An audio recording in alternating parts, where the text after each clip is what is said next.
Thank you for joining us this Wednesday, February. It is March now, gang. Thank you for joining us for Wisecrack Live. Producer Henry here. Mike will be with us in just a moment.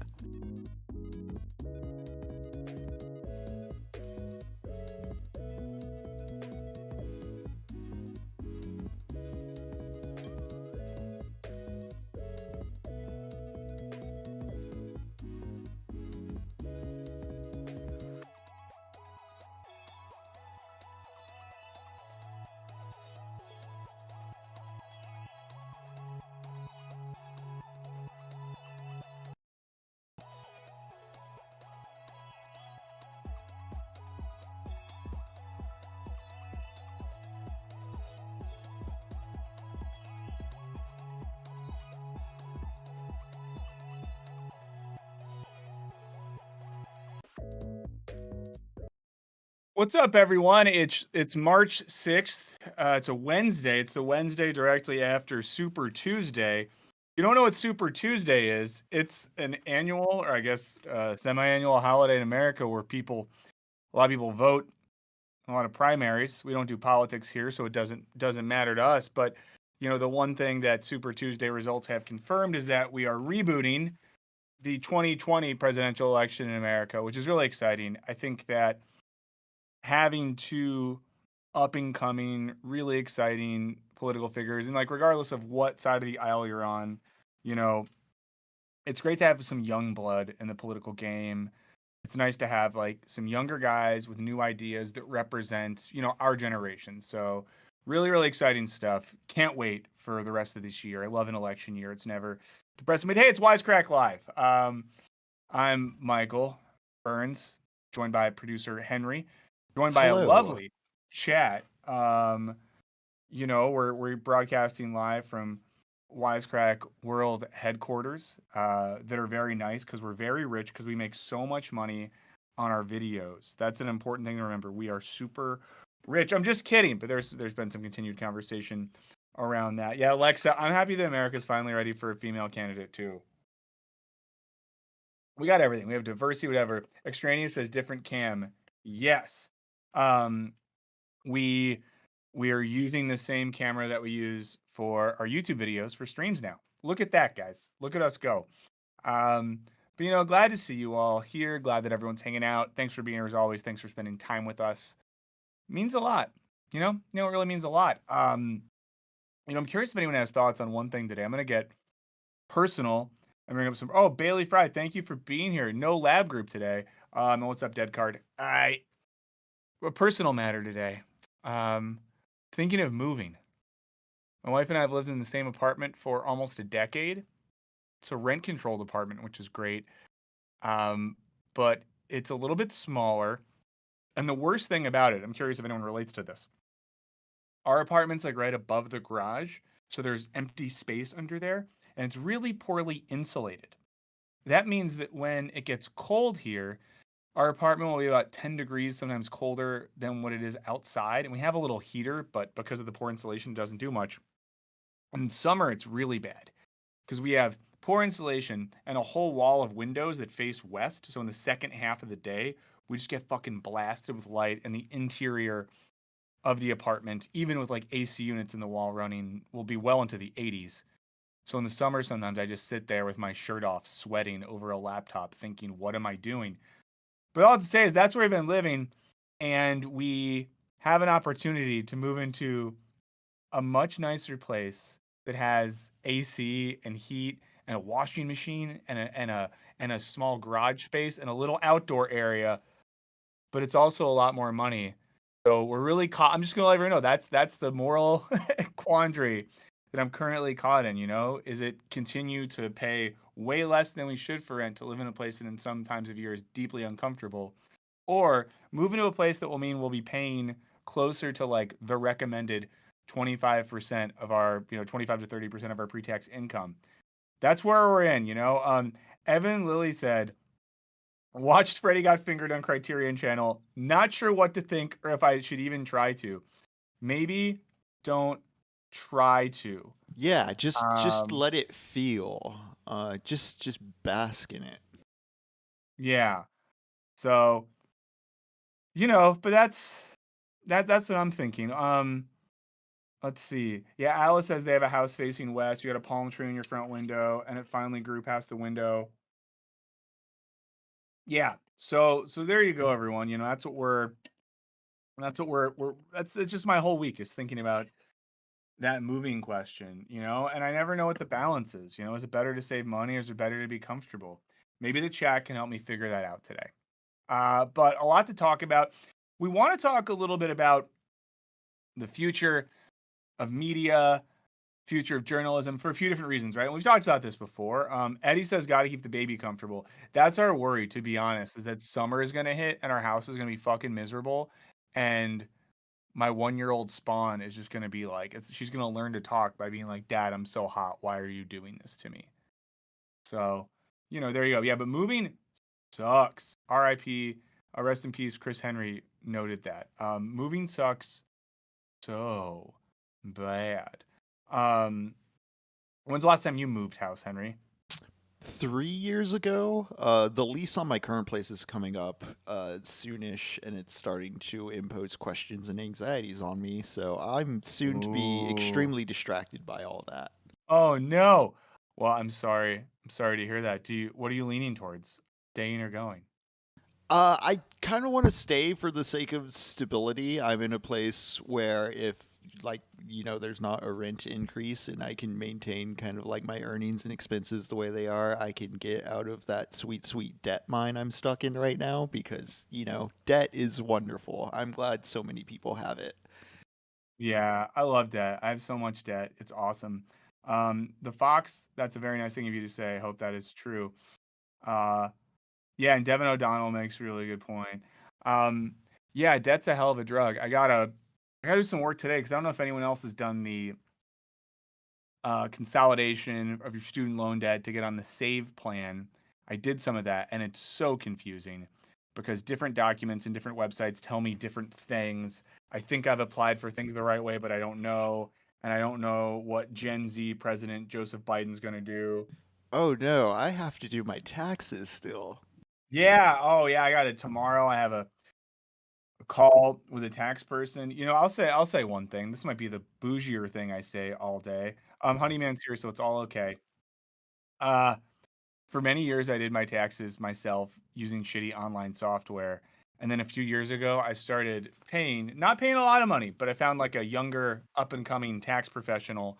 Um, and it immediately made things a lot better. And I was able to she basically made it so that like, even though I paid her to do the taxes, I ended up with more money than when I paid the internet to do them. So, there you go. Um, let's see. Sorry to hear about the debt, Lexa. Chat, I'm sure plenty of you have debt as well. Solidarity. Debt game. Debt gang. We're DDG, deep debt gang. But we're going to talk about journalism, media, things of that nature, because we're continuing to go through this phase, right, where more and more publications, digital and print, are cutting back or falling apart. We talked about Vice recently, and there's a big article in the Guardian about some people that are trying to use different models. And I think this is something that, we can think about in terms of print and written journalism. I think we can also think of this in the context of YouTube and digital space, right? We're seeing this consolidation of large companies. And this is not like a journalism thing, but today it got announced that Rooster Teeth Studios is shutting down. WB is Warner Brothers is shutting them down. It feels bad, right? Because what seems to be happening in print media, digital media, all types of content related things, larger companies, private equity firms, conglomerates buy things up. And then after they buy the thing up, they sell the thing off or shut the thing down.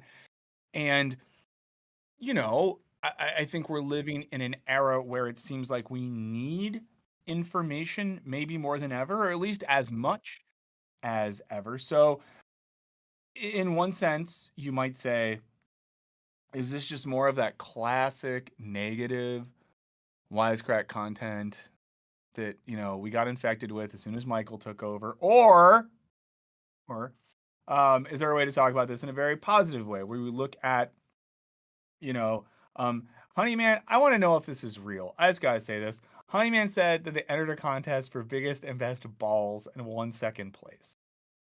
Now, I don't think that that is real, but if that is real, I might have follow up questions potentially about that. But yeah, so that's why the media question is kind of interesting. And also, we had a suggestion. So we asked on Twitter yesterday if anyone had recommendations for stuff that we could talk about. And I'll find this right now so I can quote it properly. Justin T. Brown, who's at JTB Thought on Twitter, brought up the new left media ecosystem: YouTube, TikTok socials, Means TV, Nebula, tens of millions of followers across platforms, a media powerhouse have collectivized. We exist as little competing independent content islands now, but what if we weren't? So I think that could be an interesting thing to talk about as well.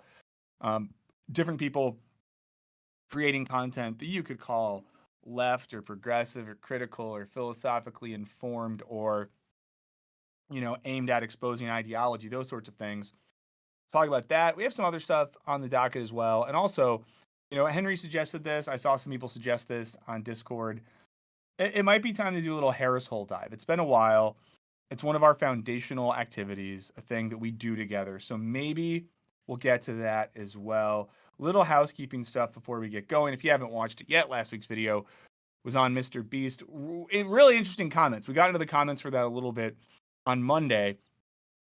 And I don't want to talk this to death, but one of the big themes in the responses to that video, a lot of people are being very positive and they like it very much and it means a lot. And I especially appreciate everyone that was that commended the video for our attempt to be a little more honest and vulnerable. So I appreciate that. And then half the comments are about how we're a joke because we have sponsors. I'm sorry that I'm the one that that broke the Rooster Teeth news for some people. But yeah, so still kind of processing the responses to that. We have a video coming out on Friday that I know Henry is in the trenches, the weeds, the whatever editing, where I talked about Jordan Peterson and religion.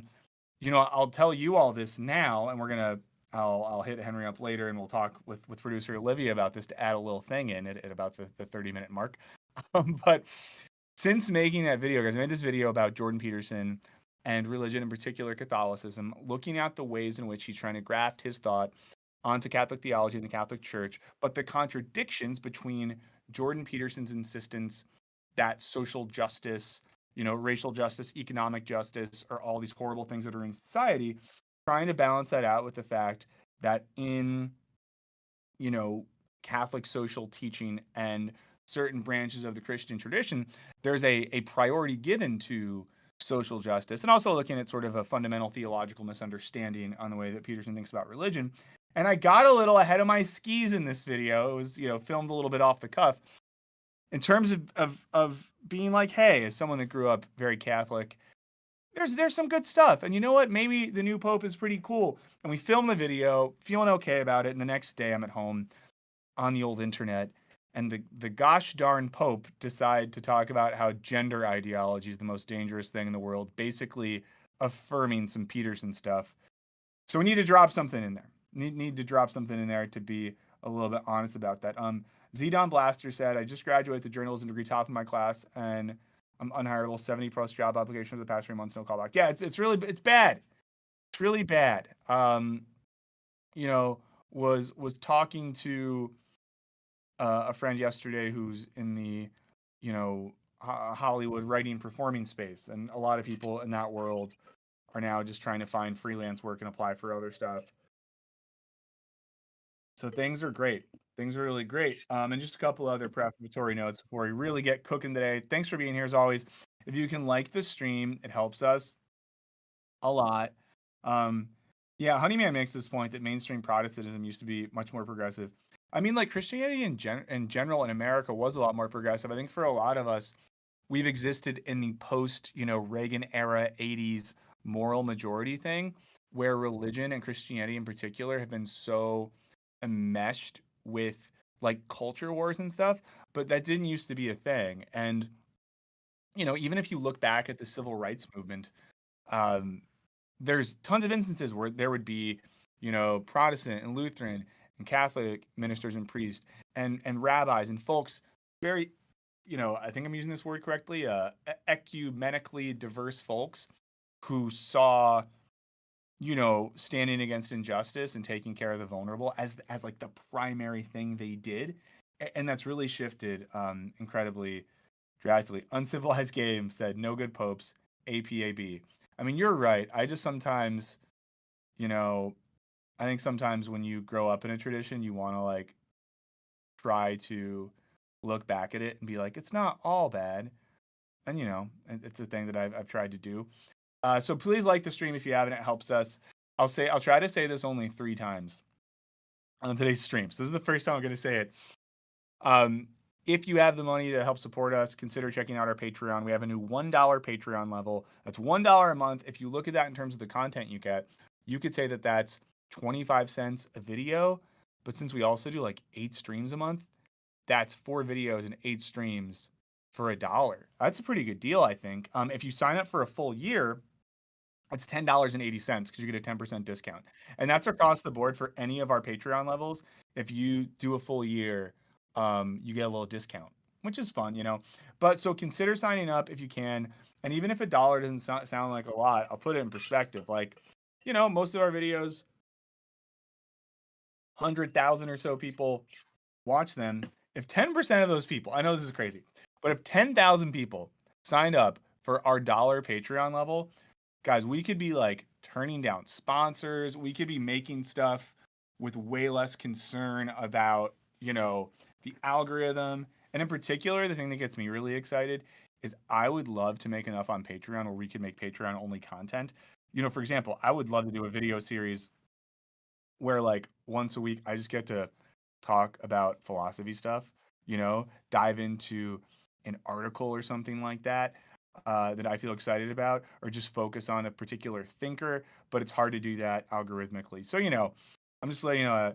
And Lex asked a question. I'll be honest. Here's the benefits of the $1 Patreon level. Nothing. You are not going to get anything for free right off the bat. You are going to support us and know that you're like saying, "Hey, Wisecrack, thanks for all the stuff that you're making." So that's the official thing. But Lexa, here's the other thing. It's going to be like Russian roulette, but in a good way. In that, if you are on the $1 level, occasionally you are going to get free stuff. And by free stuff, I mean you're not going to get, so like normal patrons get free content like every week. You're not going to get something free every week, but like once a month or so, you'll get a little thing that's like, oh, this video, this podcast, this whatever got shared with you. So I'm going to kind of randomly pick free stuff to give you guys. So yeah, so that's kind of that's where we're at with that. With That was time, if we sufficiently grow, we can tell people the forbidden knowledge that we can't tell them right now. yes. The forbidden knowledge is what's really going to save you or destroy you. But, it's one of those things. It both feels gross to like ask you guys for money, but also if people are going to be like, I hate your channel because you do ads, I'd rather just do this. So let's start looking at this article from The Guardian. Um, let's see, written by Laura Mechling, who has a really cool sweater in her little author picture. It's the first thing I want to note. That's really the only thing I'll note about the author, who seems like a good writer, but wears um, a cool sweater as well. Okay, so the little pull quote thing here. The description is: with layoffs ramping up across the media industry, reporters are trying a new model, cooperative newsrooms of their own. If anyone's ever worked in a co-op, let us know in the chat. It says the media industry has been in a free fall for longer than most of us can remember, but the devastation of late has been happening at warp speed. Workers at newspapers, magazines, and websites across the U.S. are playing a game of musical chairs that is devastating both their personal livelihoods and the preservation of democracy. I mean, this is the big question with all this, too. And I know we've talked about this on the stream before, and I know some of you have had helpful thoughts on this, but it's weird that, kind of in the same way that that like water is something we need to just stay alive, but we have to like, this is gonna be a hippie thing to say, guys. We have to like pay for it, and like food and housing and medicine, you know? It's like we need access to information to have an informed citizenry such that we can make collective decisions and vote. And it's wild that the industry that gives us that information is just like a privatized thing owned by large finance corporations that's completely dependent on profitability, meaning that there's no necessary mechanism that makes it a right or a requirement to give us access to information. It's just sort of like it's more of like an incidental thing that incidentally, in some cases, it's going to be beneficial for whatever newspaper or website to share information with us. And that does feel like scary. And I don't want to give it away too much, but we're working on a video on free speech. And one of the spicy takes of the video is that maybe we're kind of misunderstanding free speech. Um, and something I think about in this context, it's like someone like Plato, right? Plato famously, and Plato the philosopher, not the chemical compound that children play with, but Plato famously thought democracy was kind of bad. And sometimes you teach that to people, or you know, when I used to teach undergraduates, would share that, and people were like, "Oh my God, that's scary because democracy is the good thing. How could you ever say that democracy is bad?" His whole point was that in democracy, as he saw it, you had a society where education wasn't necessarily valued or democratized such that everyone was informed. So democracy really means you have a bunch of people, many of whom might be, for lack of a better term, idiots or completely ideologically motivated or being fooled by others. They get a voice in the thing. So, you know, Plato's thing is more like, no, we need a class of people who are really like intellectual Jedis. And if anyone ever tells you that Plato's guardians in the Republic are not Jedis, they're wrong. They are Jedis. Um, of the mind. But he's like, we need a group of people who their whole life is about seeking wisdom. So that's all they're going to do. Um, and we'll kind of let them lead the way. And people, that feels bad, right? Because none of us would want to think that that would be the case. But Plato's basically like, the democracy thing's not going to work. Now, Aristotle, a little more positive. I'm sorry for this philosophical digression. Let me know in the chat if you hate this, and I'll stop after this next one. We'll get back to the article. But I think this might help us, you know, understand the stakes here. Aristotle, a little more positive, right? His thing is like, no, democracy is pretty good. I mean, he still didn't think that, like, you know, like women and slaves and certain people should have rights, and that's a whole problem. So let's just acknowledge that. But Aristotle's thing was democracy can work, but we have to think about it from the bottom up. We don't just say democracy means give everyone a vote. It means create a society where everyone is educated in how politics and ethics work, so that when people participate in democracy, they're not just doing it from nothing. They're doing it from a position of being educated in political science. I think that, you know, Aristotle's Nicomachean Ethics, the final book, is really good on this. So all that to say is, I think we have two related issues in our contemporary society, right? And I'm going to speak mostly to America here, but I know this is something that's happening in many countries. We have an education system that is, for lack of a better term, getting bad. You know, in the United States of America, in school districts across the country, teachers are allowed to show PragerU videos in class as educational materials. That's a whole other thing we could talk about. But you know, that's the position we're in. We're in a position where PragerU videos are shown in classes. Certain school systems are being told that you can't teach that slavery is bad.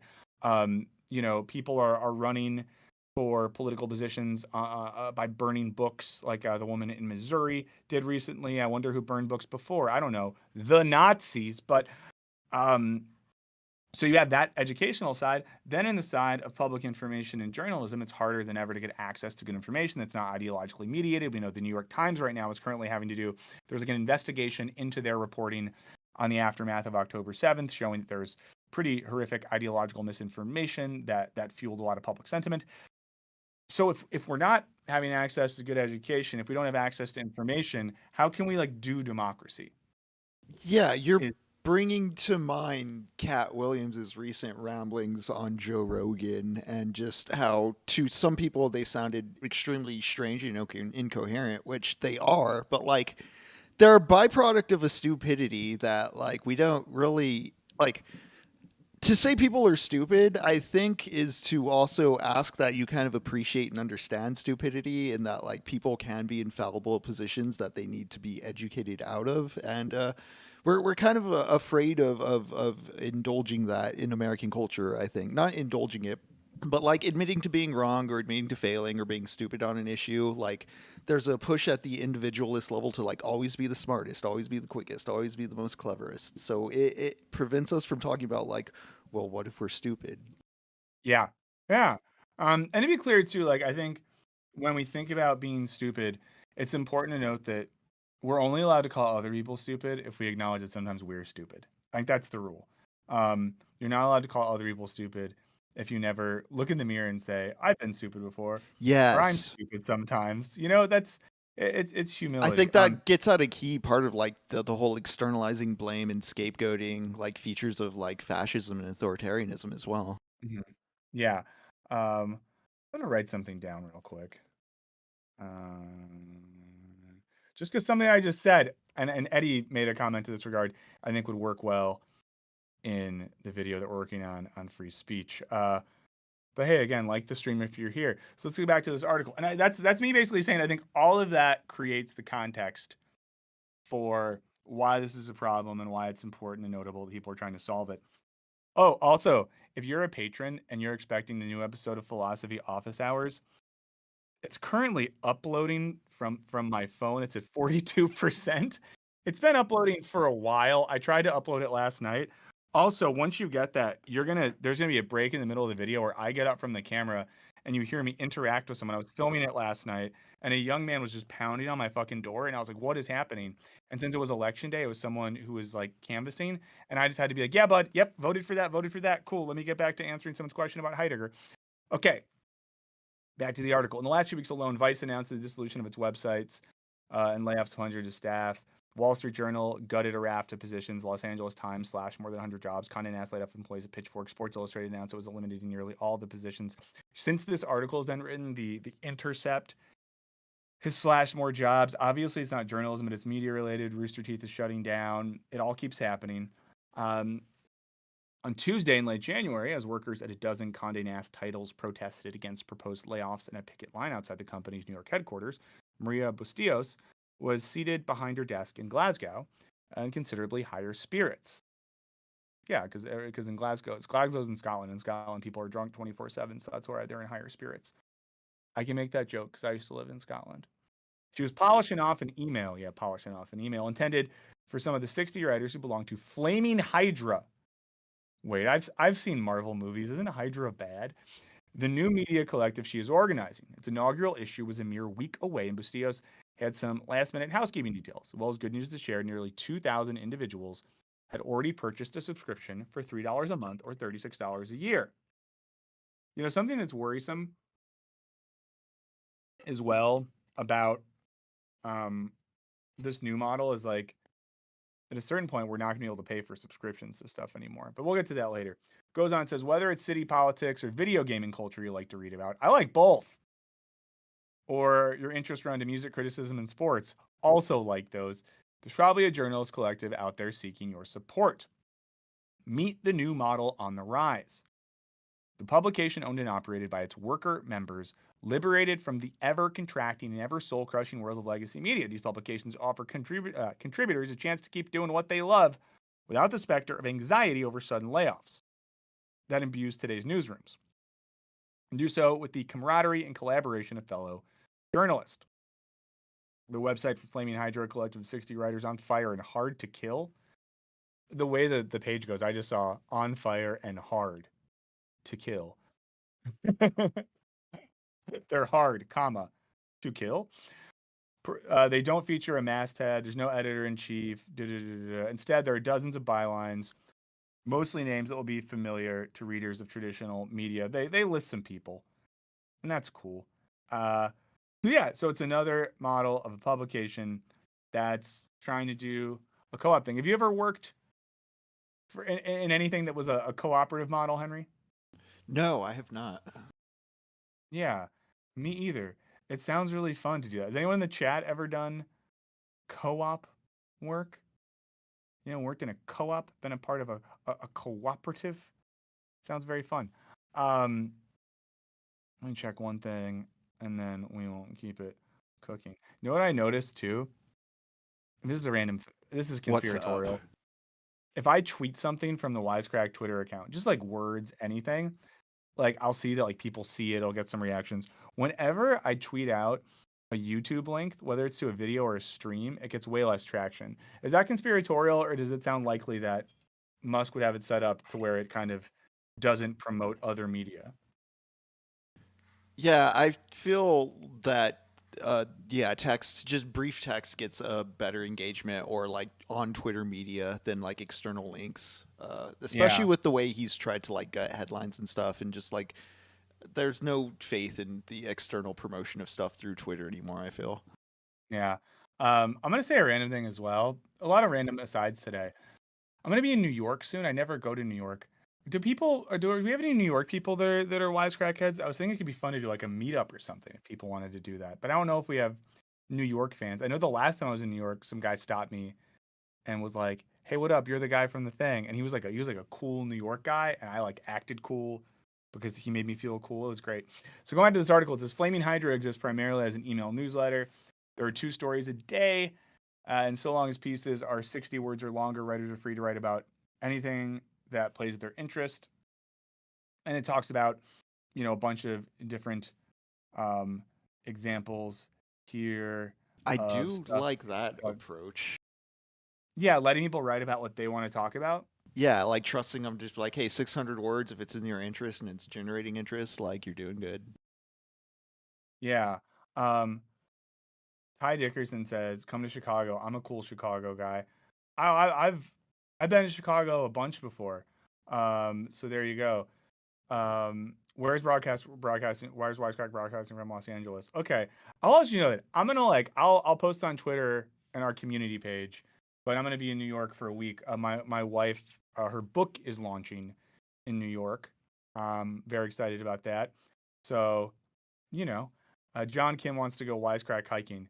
I know we've been thinking about doing events, so maybe we'll do some meetups soon and see how that goes. But I would be down to pick someplace in New York, and we could just do a little hang sesh. Um, let's see, Hassan Harris, yeah, actually New York City. Atlas says, yeah, it's in Chicago where the walking stream was. And this is to tease something. I'll talk to Henry about this later. But next month, I'm thinking we might do a version of the Chicago stream, but in Central Park. Yeah, but I'm so scared of New York. Maybe I'll get robbed. Thank you, Lexa. My wife's book is called Two Minds. It's a poetry collection. If anyone likes poems, you can pre-order it. It's called Two Minds by Callie Siskel. Um, uh, well, Lexa, I promise if we ever do a hiking hangout, we'll balance it out with a disabled-friendly hangout. Don't worry. Um, so back to this article. I want to start from thanks in large part. Thanks in large part to a gloomy advertising market and the avarice of CEOs and public equity firms, news outlets are struggling to stay in business. Broadcast, print, and digital outlets cut 2,681 journalism jobs in 2023, up 48% from 2022, according to a report from employment firm Challenger, Gray, and Christmas. Was that firm started by a blowed up spaceship, Santa Claus, and a gloomy day? We have Mr. Um, Christmas on the line. yeah. I've been so good, Mr. Christmas. You didn't take your wife's name. Oh, Persephone Sky said, if you don't take your wife's name, do you really love her? I don't. It's all a ploy for me.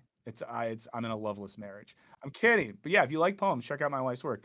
And if you don't have it in you to buy a poetry book, some of her poems were in a recent issue of the Paris Review. If you just like, yeah, she has poems on the internet you could check out. Um, but yeah, it's called Two Minds because one of her minds is like, yeah, I love my husband, and the other mind is like, I want to kill my husband.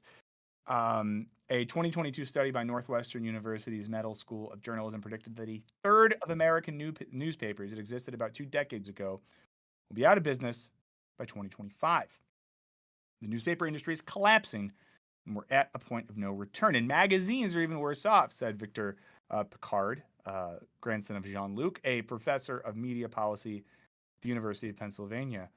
I really miss magazines. I like Yeah. growing up. Yeah, like as someone that grew up in a pretty like largely boring suburban area, this is going to age me, friends. Magazines were this cool lifeline to the world. I remember like going to Borders by the mall or like going to the like indie record shop that sold magazines and getting magazines about whether it be like politics or culture or music or art or movies and having this object felt so cool. Go ahead, Henry. Yeah, before YouTube was a thing, I remember I had a subscription to the official Xbox magazine, and a demo disc would come in with demos and stuff. But Oh, among hell it yeah. is like in the magazine itself, they would publish like call outs for like challenges or like cool things to do, and people would send in gameplay footage, and they just like edit those into the demo disc videos. So, like, on top of the demos, like, you'd have this sort of like proto YouTube gaming community of people doing like video challenges and stuff, and it was like a very I don't know, it rubs a special nostalgic part for me. I don't think something like that exists now. No. Yeah, and I mean, and now magazines almost exist as these specialty nostalgia things. There's one of my favorite Instagram accounts that's called Film, spelled Philm. The account basically celebrates taking analog photography of bands and music stuff. Another thing that's sort of antiquated. The guy that runs that put out a magazine that he kind of put together, I think funded himself. And it was so cool to order it and just have this like physical object with like cool pictures and little articles. But all to say is, magazines are basically done. Um, and it says the only investors who can see any profit making potential in the legacy print industry are the hedge funds who want to come in as vulture capitalists and dismantle what's left and sell off what they can. No one else sees the advantage. And here's the point, right? We're working in a paradigm where the people who are most in charge of deciding what companies live and die and survive look at legacy print media and don't see a big economic upside. And like, let's be honest, they're not wrong. You know what I mean? Like following the logic of the market and how things work, it is true that if I am a hedge fund, I don't look at a newspaper or a specialty magazine and see a huge potential for profit. What happened a few years ago was that people in that field were like, well, the print side itself isn't going to make us a lot of money. But hey, let's pivot to video. And we all saw how that went. But this is where we come up against, and I'm not trying to be political, I'm not trying to be Marxist or whatever, but when we think about things in this way, a thing that I think about, that you think about, thanks for being here, thanks for liking the stream, are the ways in which analyzing culture can show us contradictions that are inherent to that system. Oh my God, someone just brought up Nickelodeon magazine and Nat Geo. Oh, Yeah, Nickelodeon magazine and fam just asked, how about drawing video game characters on envelopes and postcards in hopes of getting it published in a magazine? I did that with a Digimon. I remember drawing some oh, Digimon stuff and getting it in a Digimon fanzine. Uh, yeah. yeah, I mean, what a time. getting a letter in a magazine back in the day felt unreal. But yeah, so to get back to that idea of like when we should all do this. This is the thing we should all be doing, okay? So pay attention. You in particular. Um, we should be paying attention for the way in which contradictions naturally show up in seemingly coherent and consistent systems. What I mean by that is we are told that we live in a system driven by a certain economic model and that economic model has a self-regulating potential, that the market will auto-correct and self-correct. The market will reward what should be rewarded and will punish what should be punished, et cetera, et cetera, et cetera, et cetera. Whenever I say et cetera, people in the comments will be like, learn how to talk, you idiot. And you're not wrong. But what's interesting is when a supposedly self-containing consistent system produces contradictions. And I would say that a contradiction is produced when a economic system and political system that supposedly function because of free speech, free press, free media, when that very system finds it financially useless to produce those things, well, I think we have a bit of a contradiction at play here. A system that depends on journalism and the media, right to vote, all these sorts of things, is then taking away the mechanisms by which we can have access to public knowledge to help us make those decisions. Contradiction at play here. It goes on to say the billionaires who were buying up media properties in the last decade, such as Jeff Bezos, who has owned the Washington Post since 2013, Mark Benioff, who bought Time magazine with his wife in 2018, are starting to feel the sticker shock. I graduated in 2012, and digital media production was my major, but I was in like the journalism Wow. programs and all that. I remember when Bezos doing that was such the Bezos Washington Post news was so like at the time it seemed so like huge and like nothing was gonna be like the implications of it, but like it's been so normalized since. Yeah. No, I mean, yeah, it's very, very wild. And it's, and this goes back to like you guys ever seen a little movie called Citizen Kane? Ever heard of it? Um, this is something that rich people like to do. They love to get, and we've made videos about this on the channel before you can check out, but they like to control the means of the production of information. It says while the wheels are flying off the old school industry, Flaming Hydra is just one example of recent experiments to cleave to the co-op model, where creators put their heads and talents together to make a product that puts their expertise to vigorous use, relying largely on subscriptions from loyal readers, not on big ticket advertising partnerships. I mean, here's the thing too, and this is like one of those obvious things. Sometimes I do something which I know is probably a little weird, where I act like something obvious is interesting, but work with me for a second here. It's wild when we think about the fact that so much of our media produced is so much of the media that we consider to be normal in society, radio, film, print media, television, those things only ever existed as mechanisms for advertising. I always think about the movie A Christmas Story, if anyone's seen that one. If you've had a TV in America and turned on the channel TBS or TNT from Thanksgiving to New Year's, you've seen that movie. And in the movie, Ralphie, our protagonist, is really excited to listen to Little Orphan Annie on the radio and use his decoder ring. And the decoder ring just tells him to drink more Ovaltine, because the whole show that he thinks is a unique piece of art that speaks to his interest as a young boy growing up in Indiana is just an ad for Ovaltine. It's a low key critique of SpawnCon. The name soap opera, I mean, it's an opera brought to Yeah. you by soap. Also, soap comes up in A Christmas Story because I think Ralphie says fuck and has to put soap in his mouth. Let me know in the chat. This might show you how old I am. I'm gonna say this, and I feel like when I say this, the Gen Z people, oh my god, David, thank you so much for ordering Callie Siskel's book, David Lego Hands. And David, if you're in Chicago, this is a real thing. I want to say April 26th. She is doing a poetry reading in Chicago. I'm forgetting the name of the bookstore. I think I think it's in Ravenswood. But David, let me know. I can let you guys know. But that's incredibly, incredibly cool, and I really appreciate that. So, thank you so much for doing that.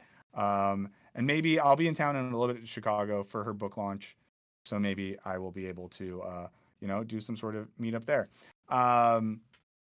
Let's see. Oh my God, thank you. Yeah, for anyone who pre-orders my wife's book, you're my favorite. I owe you a drink. I always say that I owe you guys drinks, but I do for that. But all I have to say is, like, we have to think back to the fact that so much of the media products that we think of as normal, social and cultural things are just for advertising. So as This advertisers pull away, it makes it harder. I'll say one quick thing, Henry, then I'm going to pass the ball to you. And we've talked about this before as well, but of course, one of the reasons that advertising is going away in its traditional model is because algorithmic data and AI systems are able to just target, consumers directly. Henry, go. this is like this predates television as well. When you look at print media, you have stuff like as early as the 1800s, like dime magazines about like westerns about Jesse James were romanticizing and kind of just selling us adventure for the Yeah. sake of selling. Fucking A. Yeah. I mean, it's the truth of the matter there. And I think it's something then that it's sort of one of the, wait a second. Oh, sorry. It's one of the reasons that, the model is being reconfigured and reconceived now. But so many things go back to the notion of like profitability and advertising. So this is entering a co-op frees journalists up to follow their passions and publish material that might not be catnip to advertisers. Henry made that point earlier that sounds good to read people talk about the things they want to talk about. Right? I think this is why people like podcast and maybe like YouTube, because there's spaces where you watch people who care about a thing speak about the thing they care about. And I don't know about you, but all of my favorite YouTube channels and YouTube creators are people who I'm just like, oh, they actually care about this thing.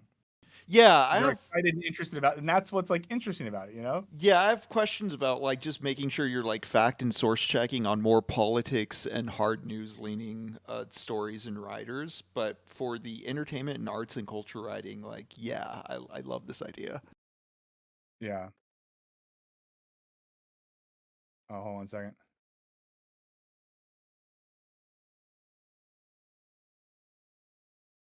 Just putting a message in the chat because I don't want to just talk to you with my voice, but use my words. Um, okay, so I'm gonna cut to Nick Pinto, whose family invented beans, I think. Nick Pinto spent the first chapter of his career working at local newspapers in the Boston area. The 45-year-old eventually landed at an alt weekly in Minneapolis before finding work at New York City's Village Voice, where he covered topics including policing, courts, immigration, and the Occupy Wall Street movement. Fun fact, I love the city of Minneapolis. Have you been to Minneapolis before, Henry? No, I have not. I think you and Lux need to figure out. I feel like the wrestling stuff would play in Minneapolis, Minnesota more generally. So, um, Oh if yeah, you're in I've Minnesota, I want you guys to get Henry, Lux, and their crew up from Austin to do a road show. So, Minnesota heads, you have homework. I do have a genuine want to like. So I've been to Indiana, Chicago, Illinois, Michigan. I've been in that area. I did not get to make it out to like the Wisconsin area, the Minneapolis, Minnesota area. But Oh, I do.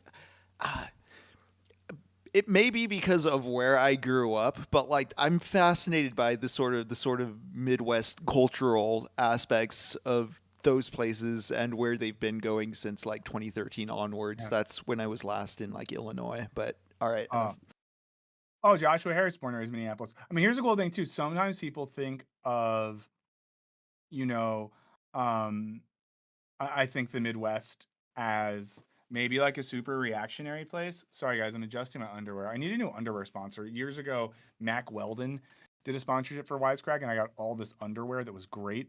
It's like BetterHelp, but for your balls. And now we haven't had them in a while, so I need to get a new sponsor. Um, but oh yeah, Minnesota. This is very interesting. So there's a Democratic primary yesterday, or primary on all mhm. sides, and some people for those of you who haven't heard of this, a lot of activists that are, pro-Palestinian and against the genocide in Gaza, being against genocide, crazy thought, called for people to vote for uncommitted for the Democratic primary rather than Biden to basically say like, hey, old guy, maybe do something. And in Minnesota, 20% of Democratic voters put in uncommitted, which got literal electoral college or got delegates for the uncommitted thing. So I think when people think about maybe the Midwest in particular as reactionary or too far right leaning, I mean, really interesting that you got that in the state of Minnesota. Um, but again, we don't do politics. It says after 2 years, Pinto left to explore freelancing opportunities. He was eventually lured back when a new owner took over, the billionaire media mogul Peter Barbie, um, who's actually the inventor of Barbie dolls. It turned out that the billionaire was not as interested in keeping the thing alive in any sort of meaningful way, and so I quit. Within weeks, scads of his former scads. I've never heard that word before. Scads. I guess that signifies like groups of people. Have you heard the word scads before, Henry? I when I hear the word SCAD, I think of the Savannah College of Art and Design. But like I no, this is new usage to me of it in this form. Yeah. Um, oh yeah, and people are driving in some facts. Dr. Clownicus says we need the Wisecrack team to do a tour where they just drive to Midwest cities and hang on bars with us. Dr. Clownicus, this is not exaggerating I at would all. so do that. That's like my dream. That would literally be my A dream to, beer and a movie in every town. yeah, just to drive around the Midwest and do that would be so much fun. That's my dream. And yeah, someone said, yeah, they do have there's large Muslim populations in Minnesota, and particularly in the Minneapolis area. Um, yeah, Minnesota's great. Minnesota's a great state, but let's see, make it a vid segment. Yeah, we need to get paid to do that. A few times over the years, there've been weird sponsored things where it seems like I would maybe get paid to go like do something out in the world, and it never happens. And think I would be good at it. This would be a great road show. Is SCADS regional? There's some people asking if it's not common in the chat, and I googled it, and the dictionary definition popped up fairly fast. So Yeah. Well, there you go. But it says a number of this guy's Pinto's friends who had The Voice as well as Gothamist, a local news site that had recently been acquired by WNYC, began comparing notes. There was a sort of refrain in our conversations of like how hard it is to just run a newsroom. We felt like we knew how to run the newsroom and that we could do it better than these guys who kept fumbling at our expense. This is another great point. I think this is a good article because it's allowing us to broaden out into bigger issues. I think people in media and journalism in particular, I've never been a journalist, but what we hear them here saying, our business was suffering because the people in charge of us were fumbling the bag, making dumb decisions. And we felt like we could just do a better job. I know that a lot of academics talk about this. I don't know if our buddy Eddie is still in the chat. Chris Maverick might be watching this later. What up, Chris? We love you and we miss you.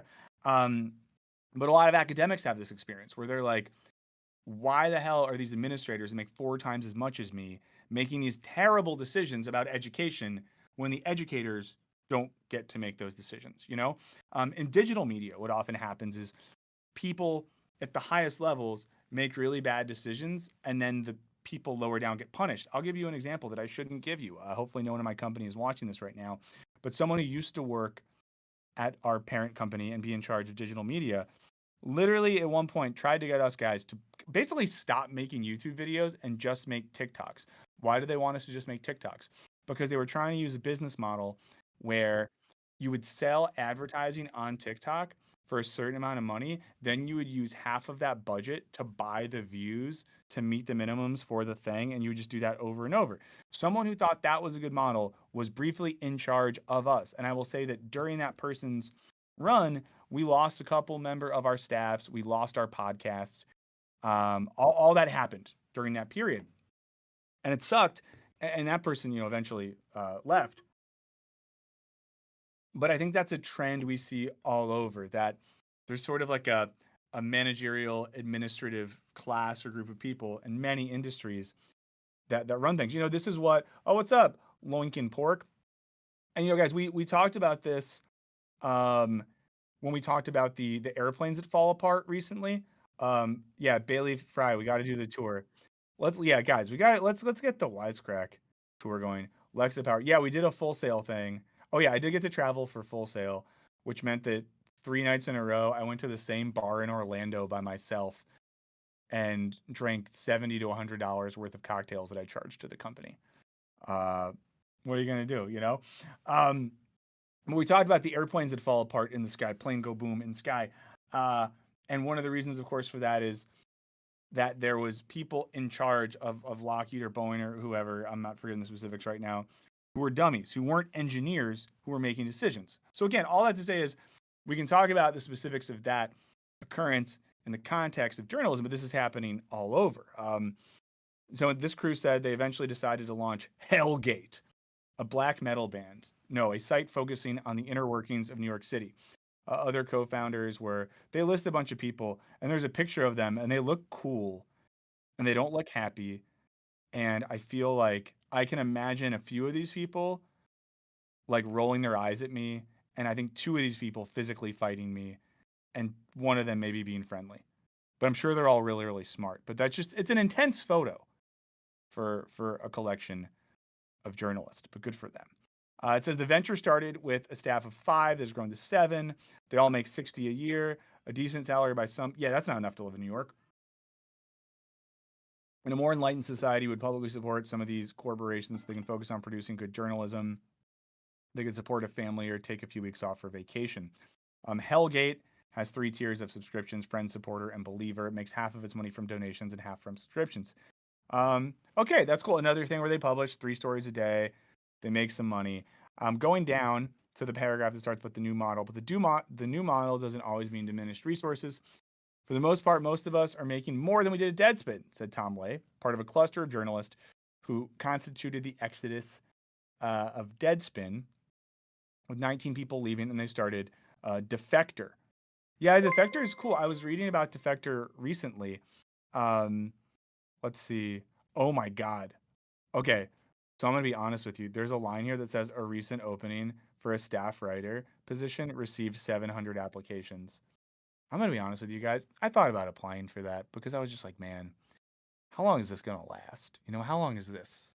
Is this going to last? You know, I'm glad I didn't apply because 700 people did. But yeah, but think about what that means, what that says about the journalism industry, that a job where you make $70,000 writing, which to be clear, like is a good amount of money, but spoiler to those of you that aren't a little bit older, married, have kids, all that, life gets expensive real quick. So enjoy it while you can. But yeah, 700 applicants. We shouldn't have 700 qualified journalists all applying for that, you know? Wonder Platypus, thank you so very much. And yeah, more philosophy never is a problem. 404 Media, also great. So there you go. Yeah, Eric, Full Sail definitely is kind of a scam. They paid us to do a thing. It made people mad. Uh, let's see. Yeah, Jack of All Graves. Shout out to Jack of All Graves. Please check out the Jack of All Graves podcast. Um, if you get a chance, but you should. Just a reminder as well, if you want to be, you're hitting the halfway point. If you want to be Lord of the Chat, you can. It's just where you get members. You give people memberships. It's a fun thing to do. Yeah, Loinkin Pork, that is a good point. Lex the Power points out that ESPN pays 17 an hour for Sports Center editors. That's nuts. But it's almost the point, right? Sometimes the bigger companies can do that because it's like, well, I'm not getting paid a lot, but well, it's for ESPN. And there's that sense of prestige which leads you to taking a thing, thinking that like maybe this will lead to something else and maybe I'll be the number one sports person. Yeah, I Uh, have seen some listings that go below 15. I've seen some of the editor request posts that say 12 an hour, and those just seem engineered for like for nepotism hires and such. no, absolutely. And, this is like a discussion that's been had a lot around the nepotism stuff is how a lot of this inadvertently creates the conditions where the only people that can work in media are people that don't have to make money doing that. Yeah. There we go. Dog formerly known as a cat, Lord of the Chat. As simple as that. There is one. If you want to take over, I'm not saying you should. Let's not make it a competition. You'd go two. Colin says, shout out to all my music media industry jobs that make 815 but require you to live in New York or LA. I mean, that's the thing too, right? I've often thought about how, to get a little personal, yeah, like I think I often think about like what if I did the exact same job that I do now but lived in like Minnesota or Madison, Wisconsin. These are guys, Yeah. I'm a big Midwest head, but places where you can do a lot more. And to give you a little more perspective, and this is pretty dark, guys. Sometimes, a dream, my wife and I talk about it'd be nice to own a home in Los Angeles. Guys, I'm not exaggerating when I say this. To have like a less than 1,000 square foot 2-bedroom home in a solid area of Los Angeles, you're truly talking $1 million for something that's not incredible. For something in many other parts of America, you'd be like, what the fuck are you talking about? And sometimes I'll just look at listings in my spiritual homeland, Chicago, and Chicago's an expensive city, but you can actually get a house there for something. But there you go. Going on, it says Defector's success was recently cited as an inspiration by Jason Keebler, whose family owns the Keebler cookies. His parents were two Keebler elves that produced a large child. His mother did die in childbirth because he was 10 times her size. That was too dark. Who co-founded 404 Media with 3 other alumni from Motherboard, Vice's tech vertical. 6 months after launching, 404 Media is profitable. 404 is great. Not all worker-owned collectives are born of crisis.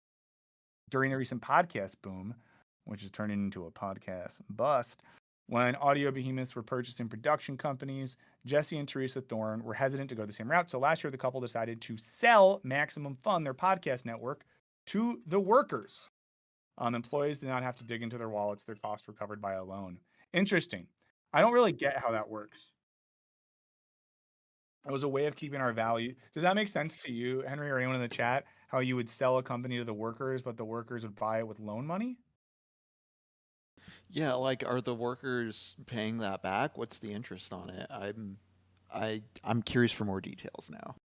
Yeah, I'm very, very curious about that. Let's see. Anyone else in the chat have a sub to Science News? You're not the old guy. I'm sure other people do. Um, yeah, leaving. Yeah, it's so weird that Chicago stays a major city that's not insanely expensive.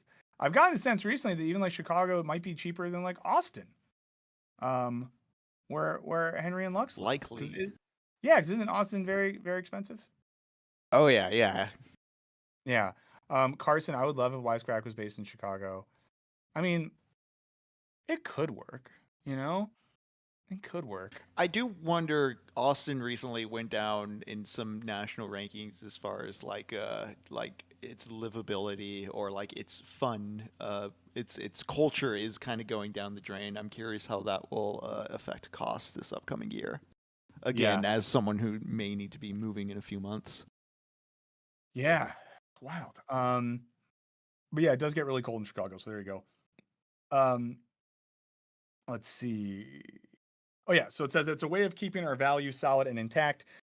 And yeah, if someone in the chat wants to explain to us how this would work where workers buy the thing. I mean, would I like to have a ton of money rather than more money than I ever expected? Yes, but like it's not the key thing.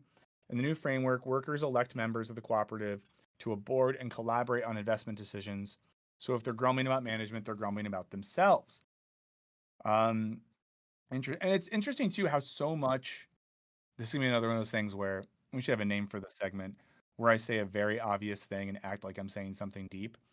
But it's wild how so much of this, like the Jesse Thorne quote there, boils down to the difference between people doing whatever they're doing with their business with the intent of infinite growth and infinite profitability, and people who are able to do stuff um, and like almost decide that there's enough, right? Because it sounds like what Jesse Thorne is saying, like I could have sold Maximum Fun, I could have sold my media empire or whatever it is, and made a lot of money, but by just making a good amount of money, I'm able to do something else. When I take over as the chill fascist leader of society, I want to do some like maximum salaries.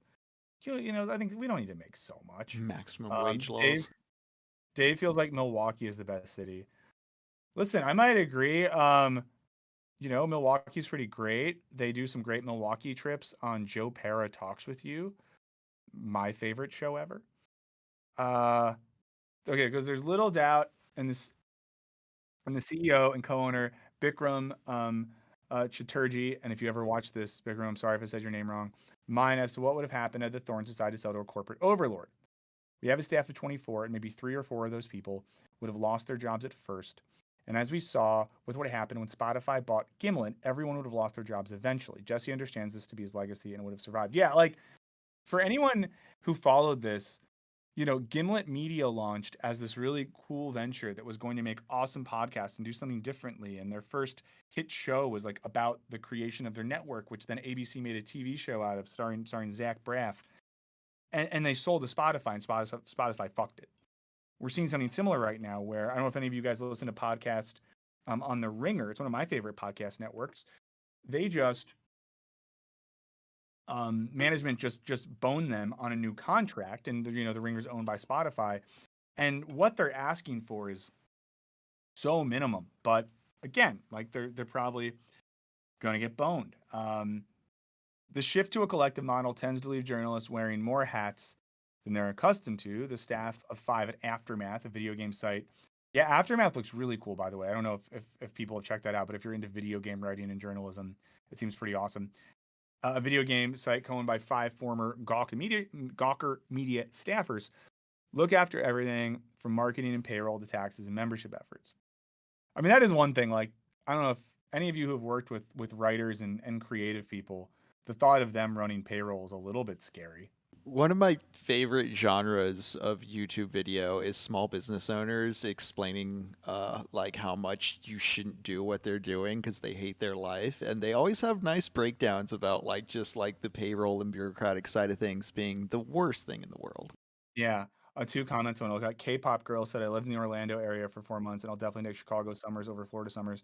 So K-pop girl, I moved from Chicago to Orlando as a kid and I really hated it. And I any day of the for me a Florida summer is so much worse than a Chicago winter. You can always put more layers on. You cannot rip your skin off. Is the simple thing there.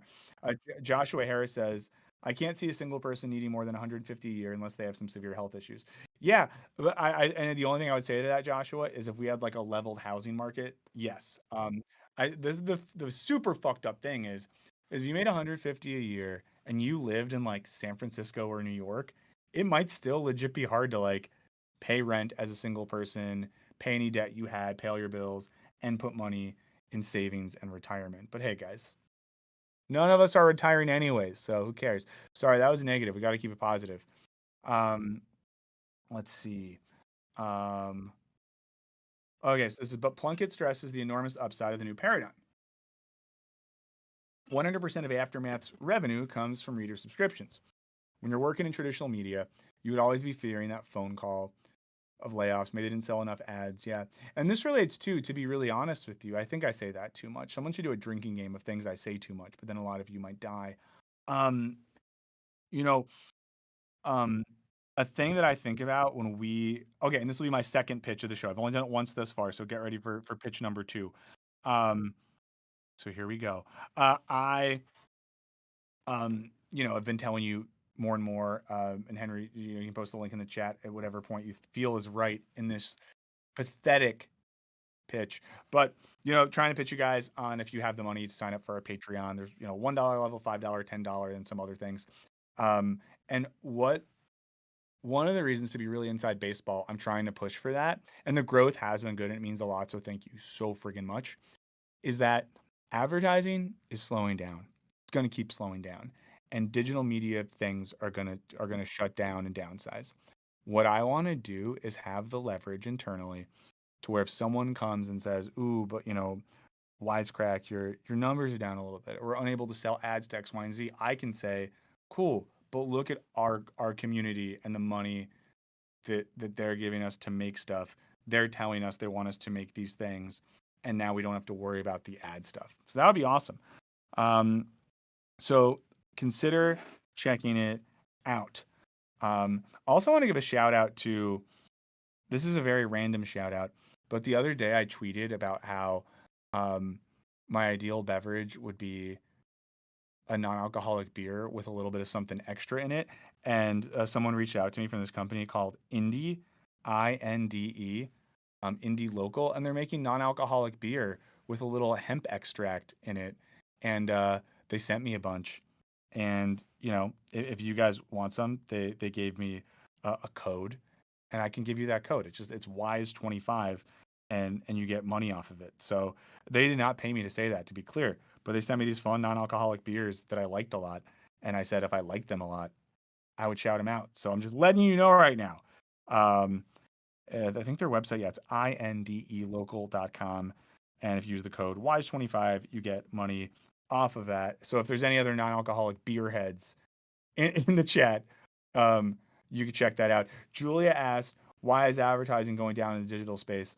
The biggest gist with why it's going down is that where it used to be the case that companies wanted to pay for a brand, a channel, whatever, to read advertising about their product to an audience, the way that data works now, they can just get all that via algorithmic and collected data and then target people directly. So that's why, for example, you will notice that one second, you will notice that you're not going to watch a YouTube video where someone says, and this video is brought to you by Toyota, or this video is brought to you by Nike, or this video is brought to you by Coors Light.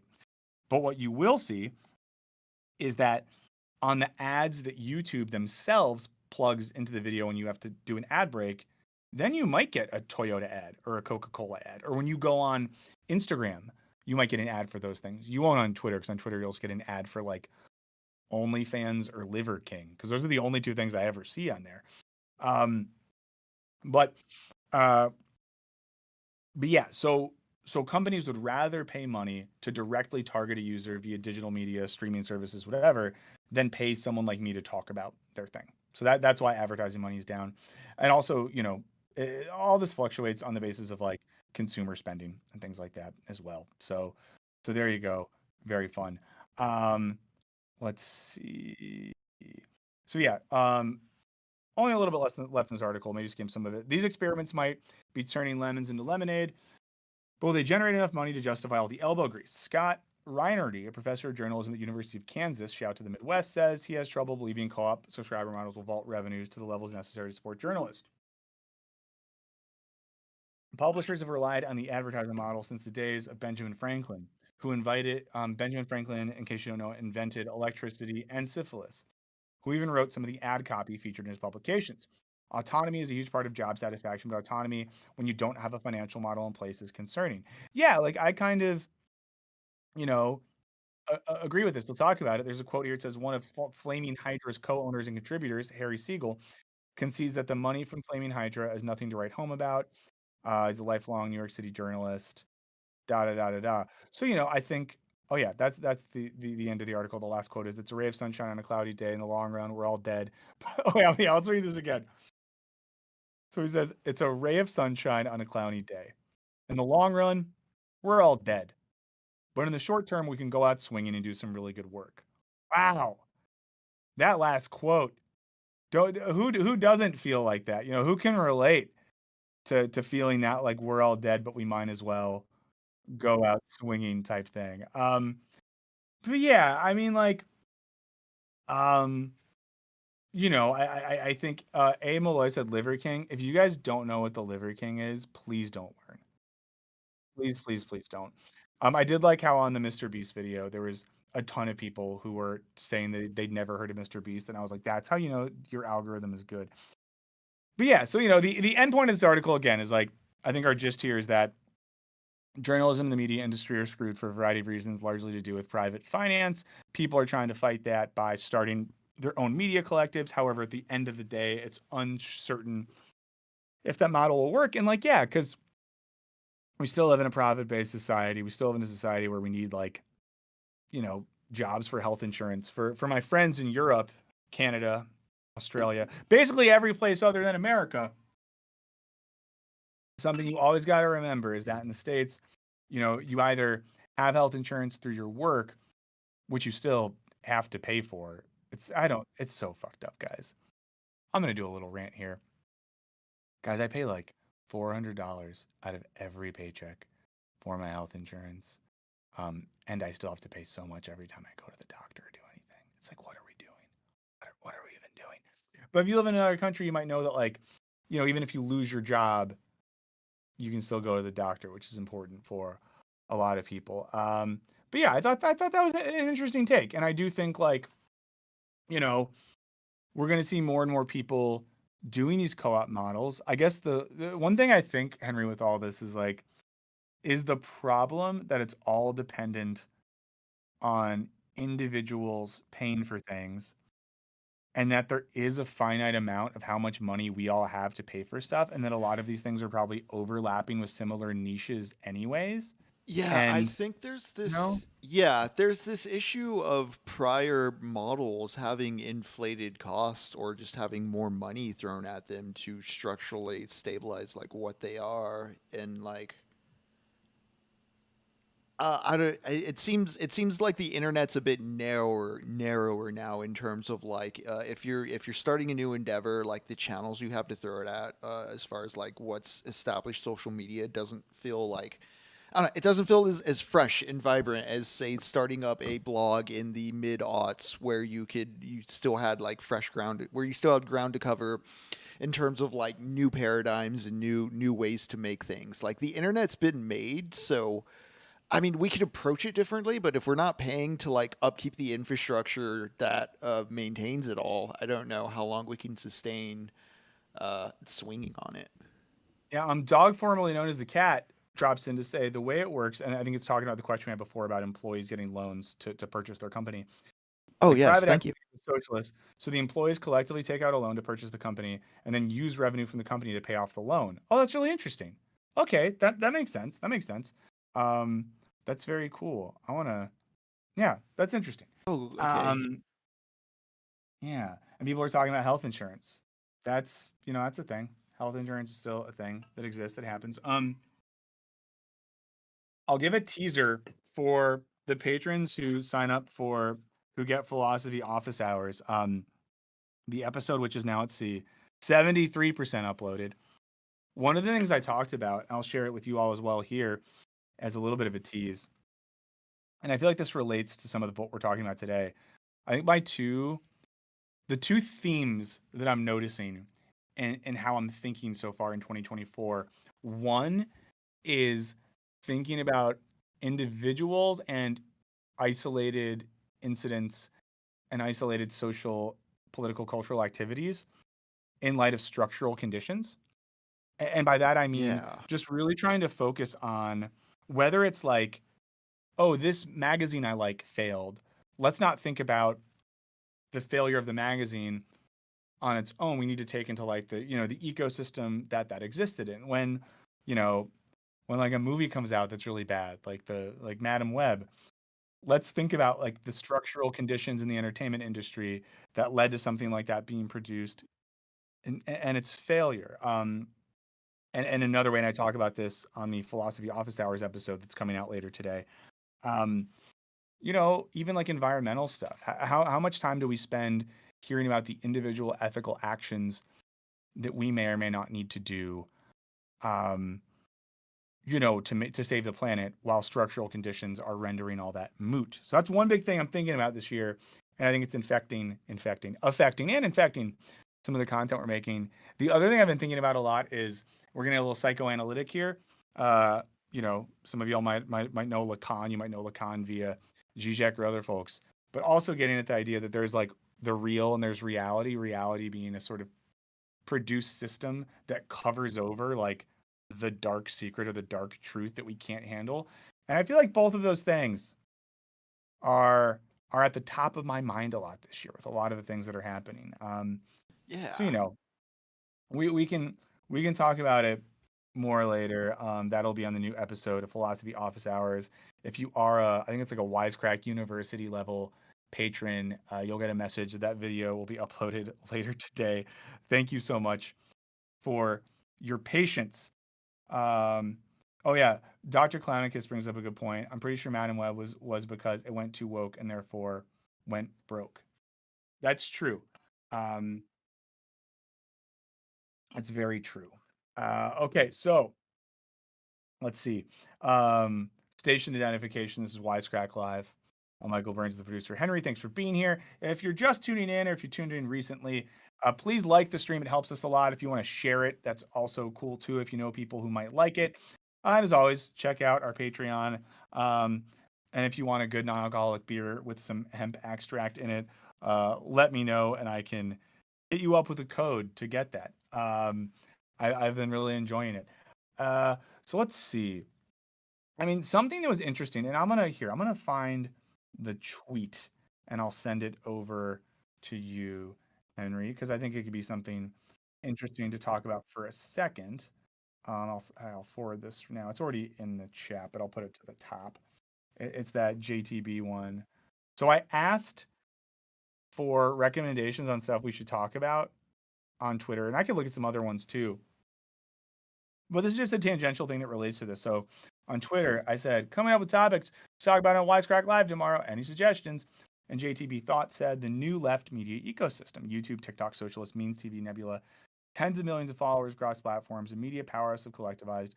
We exist as little competing independent content islands now, but what if we weren't?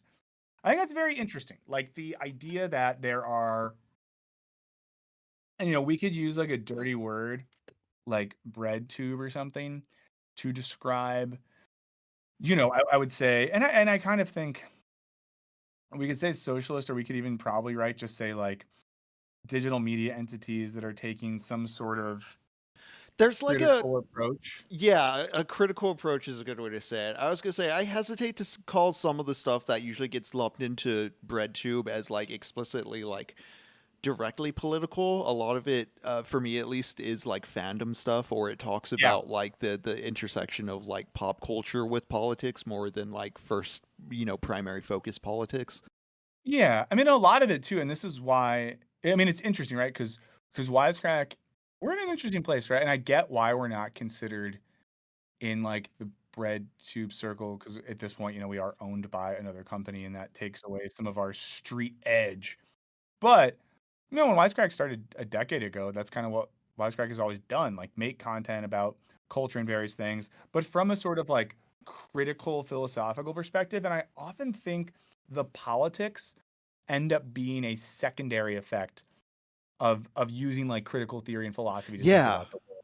And I think that's something that people maybe miss sometimes with us, is that when politics come up in a video, or when we get into social and political analysis, that's usually secondary to taking philosophy and critical theory to think about a thing. And I think that's maybe more of the commonality to some of these content makers than a lot of the other stuff. But yeah. Um, yeah, someone said, and I don't yeah, know. I oh, keep don't going. know how this approach affects other people. To me, I've always been big on film studies, so like film essays Yeah. kind of just backdoored into like philosophy tube essays. Mhm. Um, so I do wonder about the efficacy of like if you're coming to something like this for your politics first, more so than like something in the real world. Yeah. Inez AB says, "Where's the hats from?" I don't know if you mean my hat, but it's from The Quiet Life. It's a store in Los Angeles. You can order stuff online. I get a lot of hats from there. It's my favorite place to get hats from. And Lex is asking about BreadTube, and you basically described when you said, yeah. I mean, it's like second thought. It's Hassan. It's the deprogram. It's some more news, a lot of that stuff, then and now. I think our friend Alice Capel I have could be that graphic considered with the part of that. numbers as well. Oh yeah. Hopefully this is okay to share, but I think it is. Justin, if you ever watch this, let me know later if it's fucked up that we shared this. Um, but yeah, this is something that Justin made. It says, as so left wing creators are already engaging 85 million follows, so 40 million on YouTube, 15 on Twitter, $1 million monthly on Patreon, 20 million on TikTok, 20 Instagram, 3 million on Twitch. So I mean, I think it's, yeah, in the graphic in the background, like FD signifiers there, philosophy tubes there, Maggie May, Fish is there, um, Cody from Some More News is there. I guess I wasn't hot enough to. Again, I get why I'm not in it. I get it. I get why I'm not in it. Um, but that is an interesting stat. Like when you think about the fact that Yeah, there is such a huge contingent of people who follow quote unquote left wing creators. my kind of curiosity with that is when you talk about like collectivizing or like energizing or like a radical or like activating this audience, could you direct it towards something like making a movie is something I've thought about, just because like the producing something like a traditional movie like on a YouTube model like is not sustainable. Yeah. uh, just the way the content algorithm like keeps the content being consumed locked within a specific pattern makes me wonder about like what the limits or possibilities of breaking out of that pattern are when it comes to like collectivizing or activating the leftist side of it. I don't think you're ready for where I'm about to take this right now. So everyone take a deep breath. Let's go to space. This is where I think we could learn a lesson from. Wait for it and type it in the chat if you think you know where I'm going right now. This is where I think we could learn a lesson from the Daily Wire. And right wing media, because I'll just say it, like a lot of these right wing people, they're making movies. They're like really going Yeah, for it, I and I do think that like there's a potentially, and you know what? In fairness, I want to be real fair here. I feel like Means TV Yes, some of the wrestling is stuff, doing that. some of the wrestling stuff Lux and I have done has been up on Means TV. I I mentioned earlier this episode that I'm in a debt mine right now. You Hmm. mentioned earlier none of us are retiring. I genuinely do want to get to a point where I can spend money, just blow it all on a practically planned independent future and see if it can kick something off in that vein. But as of right Yeah. now, I'm just a very broke producer. No, I mean, I totally get that. And I think, I mean, I guess a problem too is how do you market something like that? Because I think like Right. Means TV is a cool thing, but there are people who I think are probably alienated by something. I know it's so ironic I'm using that term to say this, that maybe, I'm curious what people think in the chat here. Might people be alienated by something that's a little too hardcore, like, socialist streaming TV, whatever? Yeah. And I don't know, maybe something that's framed a little more around, yeah, I don't know, like, I mean, but I guess that's what like Nebula to an extent It gets does a version of. Yeah, there's a specific reason I guess I hone in on like the concept of movies too, and I think it's just because like that's the right balance to me of like didacticism and aesthetic popularity. Yeah. Um, but there you go. Yeah, but it's an interesting thing, and I'm curious to see what moves people might make to that. Because there is that, of course, it is true that people working collectively and doing things is better than doing them individually. I think that an interesting thing about, and I want to say yesterday or earlier today or something, I feel like our buddy Alice Capel had some thoughts she posted on her Instagram about this, on the issue of, you know, wanting to think about what it would look like to unionize YouTube creators. Um, Yeah, that's been an issue too. Just working at other YouTube studios, like the labor laws aren't there to protect people being cycled out by these things, and yeah, it's common enough among the below the line people working for like face fronting YouTubers that something's brewing there. I think. yeah, and I think that, and the hard thing, right, is that in terms of YouTube, YouTube isn't an employer, right? It's like a platform. Right. Um, so, I think that you could. So some might say, what if all those people in the graphic that Justin put together, all those left wing creators got together and said, we're going to do something else. We're not we're not going to post on YouTube anymore. Would YouTube care? I kind of think they wouldn't, because I think that content to YouTube is like water to a crack or a vessel or something like that.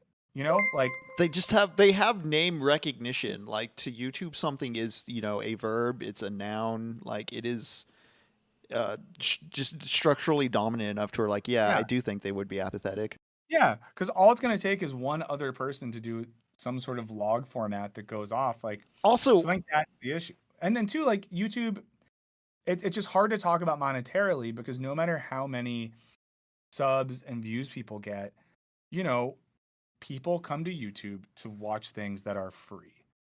And I think if you took a lot of the same stuff and said, here it all is, but you have to pay money, I think it changes things a lot. yeah, YouTube has been like dipping its toes and having like its own like TV series and stuff like that. But by and large, like the bulk of what it gets people watching and making is like people call it a YouTube video essay for like a reason. Like the features have been like dictated by YouTube long enough to where like alternate media made by the same creators on other platforms may just look totally different because it's not trying to like maximize like what YouTube wants out of content for its algorithm. Yeah. I mean, and that's why like Tom Nicholas made a really good video. I think his second to last video was about this, about how YouTube is not just a place where you create content, it dictates a certain type of content. Um, Yes. and I think that's a really important thing to think about. Dog formerly known as a cat said, I'm sure, I think it's about Daily Wire. They're making movies that appeal to the lowest demo. They take like three jokes and regurgitate them for cash. They don't really care about the media. I think you're right. Alex says, personally, think that bread tubers are generally as unfunny as Daily Wire people. Yeah, I think a lot of the popular bread tubers I think are a little Some of it can be too. cringe. Yeah, some of it's kind of cringe, some of it's a little too serious, and it's not very fun. I think, yeah, I think there's some talking about politics and art stuff. I think there's a bit of a leaning too much on the importance of television sometimes. But not Jackson Barr. Propaganda is awesome. I'm explicitly not calling out Skip Intro when I say that. Skip Oh my god. Intro does good and And excellent work and approaches TV with the right amount of like seriousness, but understanding of its like place in the macro structure. how have I gone this far without saying again, thank you so much to Jackson for guest hosting last week. That really meant a lot. It was And amazing. Jackson and Henry did such a good job. Check out that episode if you haven't already. And of course, if you don't already follow Skip Intro, do it, do it, do it, do it, do it, do it, do it. That was really great. It was really fun to watch that uh, on my television as I hung out with my daughter. Some of you know that last week my wife was out of town doing a poetry reading in Baltimore. She left for it was like less than 48 hours. First time leaving the kid alone with me. She was nervous. I was a little nervous too, so I took half days off work, so I just hang out with my daughter. But it was really fun. It was really fun just to hang with her. Someone said, "What do you think of Hassan?" I really like when Hassan sometimes talks about our videos. That is fun. I think that Hassan does an incredibly good job at what he does. I don't think I'm the target audience for it though, if that Same. makes sense. So I think that like what he does, he's in the same way that like Mr. Beast is undeniable at in terms of being good at YouTube.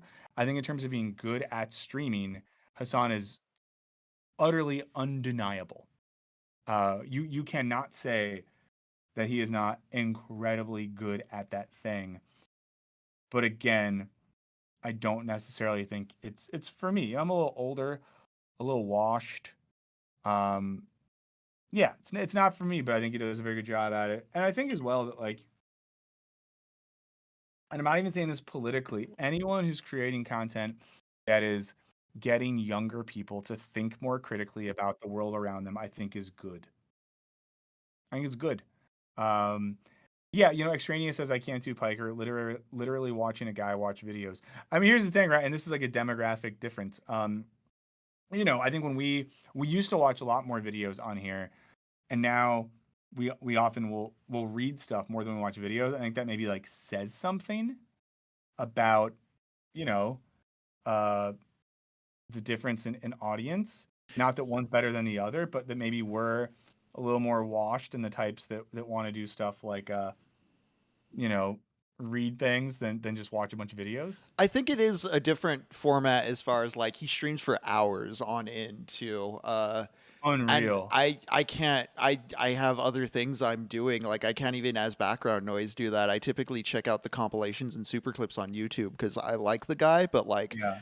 I mean I can barely do it with like long podcasts, so I don't ever sit there on the stream and see what he's doing in the moment. But if there's a news item I'm curious about and I see that he has a clip on it, I'll check it out. Yeah. Yeah, K-pop girl was watching Hassan during the pandemic and got sucked in the community. Yeah, it's a good community. We're thinking about maybe doing a Harris Hole today for a little bit. Someone did say he's like a trust fund baby. I'll just say this.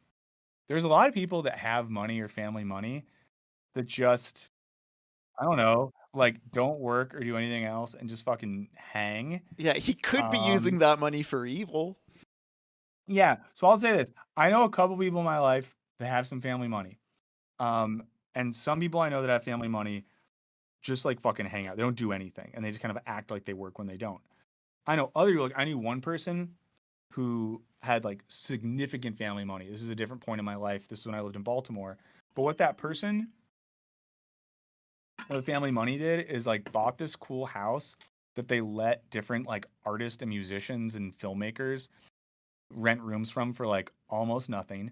They because they didn't have to work, they like at least 20 hours a week taught music classes at schools in Baltimore that had like defunded their music programs.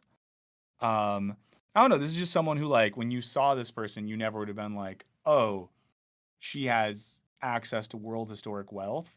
I think she was someone who was like, "This money is here." I don't know. I don't know. Maybe I sound soft, but like I think that Lex, you're thinking of Hassan Minaj. Um, but yeah, I know someone who has some family money who, they kind of dedicate themselves to like full-time political organizing, because they can and they treat that like their job. So I don't know. I guess there's stuff to. Yeah, Bailey says Engels was Marx's sugar daddy. Yeah, like Marx was just given money. Patronage was a thing historically. Yeah, speaking of patronage, no, I'm not going to do it now. Um, wait, I want to look at something, and this is silly, but the Seth Dillon tweet that I sent you earlier, if you want to pull that up, Just a it's in our moment. chat. Um, so this is a tweet from the guy who who started who runs the Babylon Bee. Okay, there's a quote from Seth Rogen that was going viral this morning because people were really offended by it.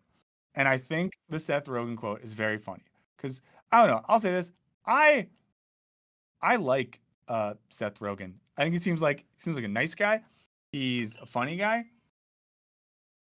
and he has used his leverage to make a lot of cool shit. Like I Yeah, appreciate that like Seth Rogen has made sure that we have like Invincible I and the liked most his recent take on Ninja Teenage Turtles Mutant movie. Ninja Turtles. Yeah, like he like really is just a dude that wants to make like cool, fun stuff and talking about people who make things that they're enthusiastic about.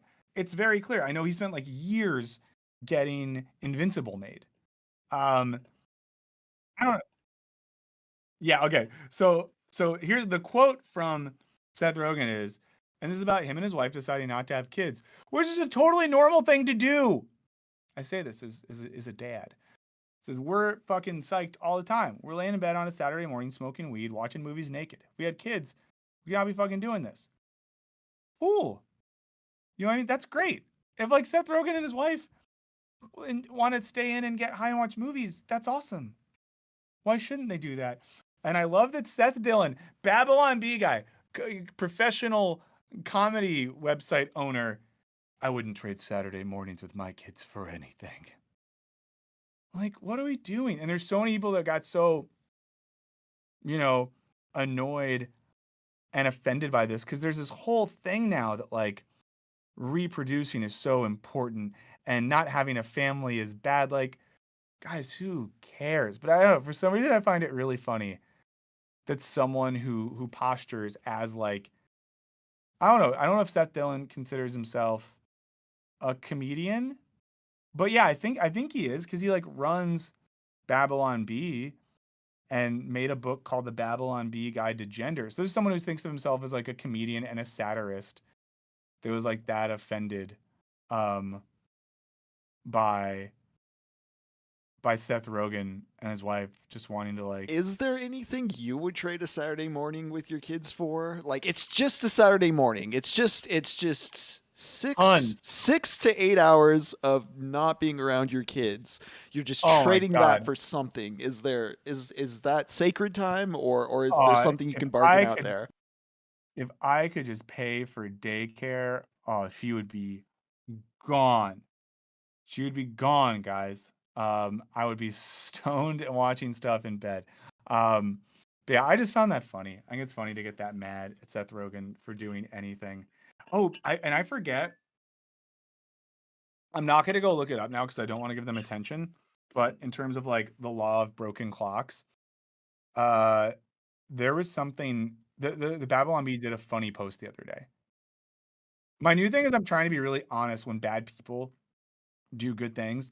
There's something in the most recent Jordan Peterson video that you guys will see later this week where I think he says some stuff that is like not wrong. And I don't want to be that sort of reactionary person that won't admit when someone's right. And occasionally Babylon B is kind of funny. Um, but yeah, it's okay to not have kids, guys. It's okay. I have a daughter. I love her so much. But you know what? I also yeah, it's that like I wouldn't be naked in bed though. I'll say a thing. And guys, we're digressing a bit here. Um, I don't get being in bed naked. That sounds really gross and unhygienic to me. Um, I don't think I've ever slept in a bed naked. And the real issue is because then your genitals are just on, in your back parts. They're just rubbing against the sheet. I don't think so. Not for me. Not for me. Is all I'd say. Sleeping naked, not for me. Hashtag sleep with all your clothes on. But there you go. Let's see. I guess we could. Should we like start a little Harris hole for like old time's sake? I'm feeling nostalgic. Yeah. Yeah. Okay. Let's get. Oh, here. I'll get a watch together loaded. Um, don't get mad at us for doing this, guys. But we're gonna. I know someone earlier was like, I don't like Hassan because he just watches videos. It's fair. But I think watching a little Johnny Harris will, it'll bring us back somewhere. It'll bring us back to our roots. Yeah, And we have a fondness for showing whole that we haven't indulged in a moment. yeah, we love to share the whole. We want everyone to be a part of the whole. Speaking of reasons why I don't want to sleep in bed naked. So we'll get that pulled up. Oh yeah, as long as you pause, the song doesn't pause. People hate when I pause. Oh yeah, we'll load the thing. God, I hate the sound of the cats versus dogs thing when you load up Watch Together. Oh, yeah, I'll pause that and I'll press play in a second. Okay, Harris made a video about weapons. So there you go. Michael is a never nude, to be honest. I basically am a never nude. Before we watch this, hey, it's 11:42 on the Pacific Coast time where we are. It's Wisecrack Live. It is March 6th. Hey guys, the time changes on Sunday, so that's exciting. What's up, Jacob Sanchez? Great to have everyone here.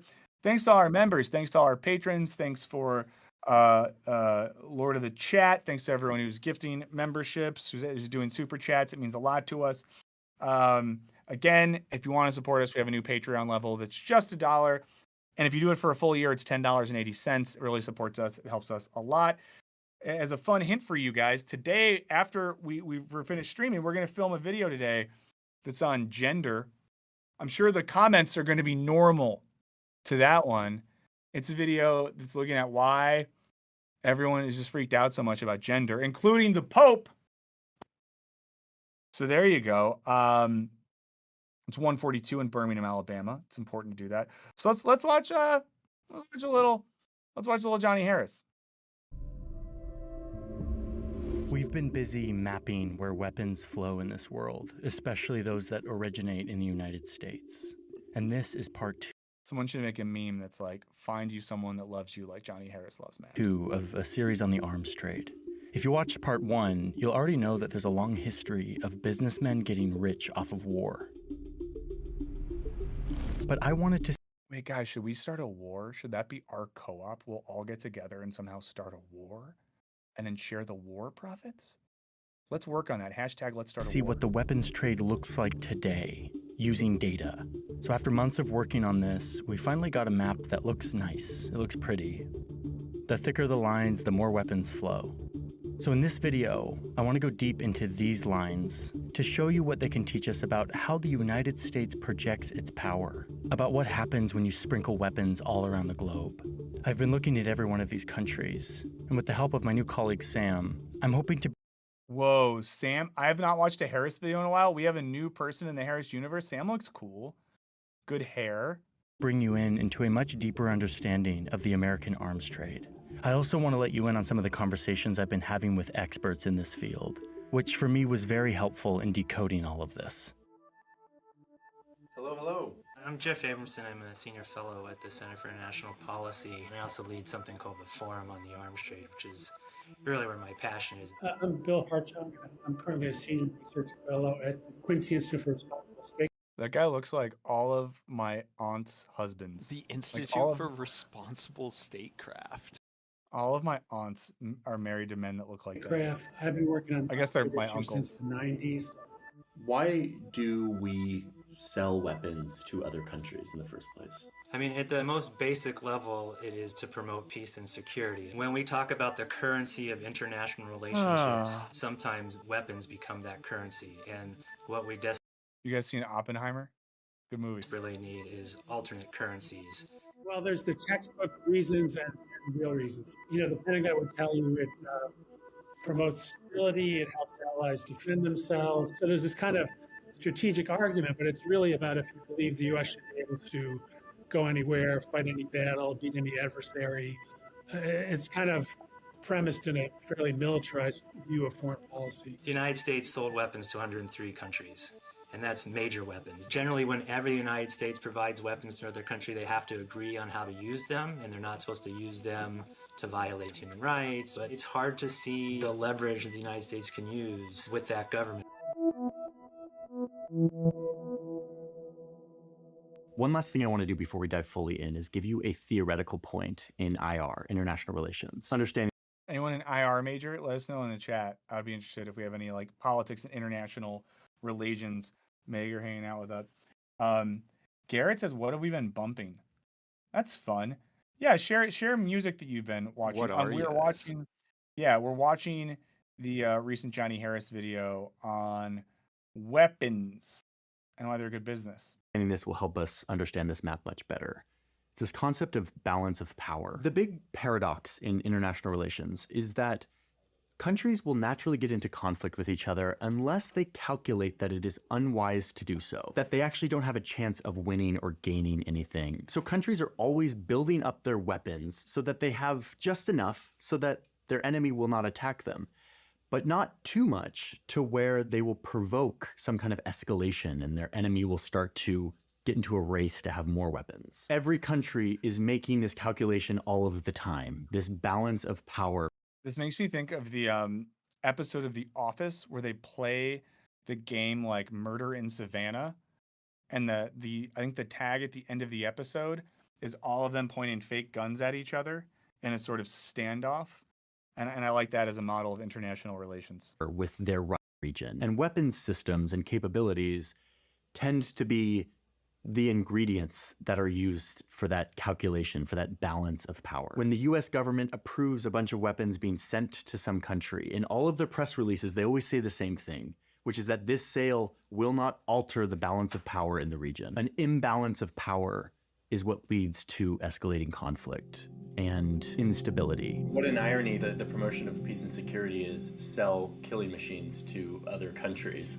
There are people who believe this creates better peace and security. At the moment of the transfer, it's Speaking of like, you know, the system that we live in producing its own contradictions, war is peace, am I right? seems like a good idea. It feels like you've got to provide them, or like this is the only solution, is you put these weapons in this situation because we're out of options. The first takeaway from this is just what you can see immediately, that the United States has a massive presence all around the world. You could look at these lines as almost tentacles of US influence in almost every country on Earth, selling jets and guns and tanks and missiles and bombs and radar and helicopters in exchange for influence. I'd say at the real global I mean, isn't this basically just like the plot of the first Iron Man movie? That these things can backfire? level is this idea that if we are engaging in you in the arms trade, if you are buying weapons Hey, there's some raw dome. It's not my raw dome, but we're getting raw dome. from us, we will have some say in how you act. But that's about all this map will show you. The US has influence all over the world. It's something we kind of know. I want to get a deeper understanding of what's going on with each of these lines, which is why I reached out to my good friend Sam Ellis. Sam Ellis, creator of Search Party. Do you have time to help me out? Yeah, let's do it. Let's do it. Do you know what the channel Search Party is, Henry? I do not. Yeah, me either. If anyone in the chat knows, let us know, because I'm not going to Google it right now. I know the TV show Search Party. Sam specializes in taking something that's complicated and giving us a better insight into it, Oh, so helping that's us what he learn does. from it using design and visual language. So Sam's down here and we're going to figure out how to decode this map. There's a place that collects all of that's our guy. What we are trying to do here is we want to understand the why, because this map doesn't say why. It doesn't say like what is the US's motive in this. It's often securing the loyalty of a regime somewhere, and weapons are the currency for securing loyalty. The U.S. sometimes wants stability in the region, and it achieves that sometimes. This is a real quick hippie moment. What if we just like gave people like food or something? Oh, it's Harrison Coe's new channel. Okay, cool. Thanks for letting us know. They have 10 videos on YouTube. Speaking of new channels, guys, things are cruising along to start Wisecrack 2, which is I think we're just going to call it now because that seems really easy. We're going to talk about film and TV and stuff like that. So keep an eye out for stuff.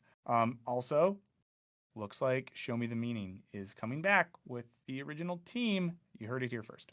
By wanting, in terms of, we picked you as a government, we would like you to stay in power. One of the reasons we sell is so that we don't have to be the world policeman everywhere all the time, doing all the work. We can have people we basically outsource it to. You know, what I'd like this map system to somehow convey is that what the US buys with the currency of weapons varies. And I think it would be really interesting to zoom in to some of these case studies and somehow show what the US is buying. Yeah. So stability, it's allies. Ally, stability, resources, relationship. And we put all the categories on and then use. And that's pretty interesting. Does this, okay, so Yeah. here's the question. Lexo, Wisecrack 2 is not hiring. We barely have enough money to pay ourselves. So there, I mean, it's just to be honest, there you go. Does this count as based Harris? I'm holding out, but even just hearing the language of violence and the currency of power stuff at play here, it is useful to see and hear that, even if it's being told in like a PRE sense. But I'm engaged with what's going on so far. Oh, here's a hot take or question. Is it more useful to have someone like Johnny Harris presenting this information than it would be someone who was more explicitly using this to critique American policy? You know what I mean? I would prefer that, given Harris's track record and kind of how much this subject matter is something I may. If I say I'm against this I would say I may be biased towards like not liking arms dealing, but like it is a gross business, correct? Or am I just off base there? No, but yeah, I guess I wonder like if you're someone who. Because yeah, I'm critical and anti-arms trade as is, and then I'm already aware going in what Harris's shtick can sometimes be in terms of like misleading or misrepresenting data. But I also know, again, sometimes he can curveball and throw something based at us. Yeah. People are asking for resumes. I promise you, we don't have time to hire anyone. Okay, Julia made a good point. I'm going to fast forward to the final map. Let's see. They're making the map because I'm curious about all these graphics that we're fast forwarding through. I know, same, but I think there's like where's the final map? Julia seems to indicate that it's like, is it only on Nebula? Are you going to show us after the map? Oh no, I went too far. I went too far. Those were credits. His little necklace look. This is because the question like why the U.S. sells weapons. Like, well, the answer is for profit and hegemonic power. But it is neat to see that illustrated in map format. Okay, here's some map. Let's see if he gets on the map here. With deterring our enemy. And sometimes it gets really out of control. Like, we give a lot of weapons to Turkey, a NATO ally. Turkey will then transfer that to its proxies in Syria, who will use them to fight against American-backed rebels that are also using US weapons. So American weapons are being used on both sides of a conflict. Cool, keep doing that. It just feels a little bit like deja vu from the book that was written 100 years ago, stating that this was a problem, and it still kind of is. The other big issue with using weapons as your main currency for influence around the world is that weapons don't just go away. Back in the 80s, the CIA transferred a bunch of weapons to rebel fighters in Afghanistan who I wonder what happened with that. There's no way this could eventually connect to 9/11. were fighting against the Soviets. Decades later, those same weapons were being used by those fighters and their descendants to fight against Americans who were then invading Afghanistan. Same thing happened in Libya. We gave a bunch of weapons there, and they leaked out and ended up in the hands of militants and insurgents in Syria and South Sudan. So if weapons are this currency that don't actually give us leverage and that can create more danger than stability, why do we keep making them and sending them to over 100 countries? There's a lot of answers to that question, but one of them has to do with money. There's a lot of money in making weapons. There always has been since the Industrial Revolution. Lots of these weapons are made all over our country, intentionally creating a network of jobs that no congressman ever wants to vote down. If a congressman votes to make fewer weapons, they could be voting against a factory or production facility in their district. Add to that some of our lawmakers own shares in these companies. What? If these companies make money, they make money. And yet they're the ones. That's like a real thing. The people that make laws and regulations get to own stocks, and then they get to vote on things and create policy that directly affects the profitability of those companies. That's normal. Approving the money that But I mean, Do you ever think anyone's been intimidated by these companies as far as what their votes are supposed to do? And do you think there's any sort of No. coercion ever at play in this system? no way, silly goose. That could never happen.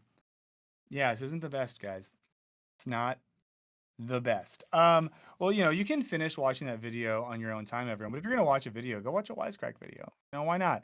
If you've not watched our recent videos, maybe go do that. Well, why not? And then please plan on watching the video on Jordan Peterson coming out this week. On Jordan, I think I said Jordanson Peterson. Jordanson. Jordan Peterson on religion. Get saved, folks. Get dressed for church. Patrons will get that video a little bit early. The rest of you will get it Friday morning. Henry's hard at work on that. And then what we'll do is next Wednesday, we'll do a little extra features episode for that Jordan Peterson video. So take notes, write down questions, because we'll talk about it next week. I'll go over some of the stuff that I wanted to get in the video that we didn't get in there, and talk a little bit about why I think it was maybe a hard video to make, and I wish I would have done better with certain things. But we'll get into it. So thank you so much. Again, this is Wisecrack Live. Please subscribe. Please set alerts so you know when we're here. Like the stream if you haven't already. Do check out our Patreon if you have $1. We're asking for $1 a month. It'd be cool if you could do that. If not, no worries. Appreciate everyone in the chat. It was a really nice chat today. It was nice seeing what you're all doing. Nice to see what everyone's up to. Monday lives are at 10 a.m. as well, same time as this. And special shout out to all of our friends who watch this after the fact on VOD. We appreciate you. Leave a comment. Let us know you checked it out. Special thanks, as always, to Chris Maverick for hopefully watching this. Meta, I'm hoping it's good. I'm hoping it's a good video. Okay, guys, here we go. We're going to end right now, but we'll see you next week.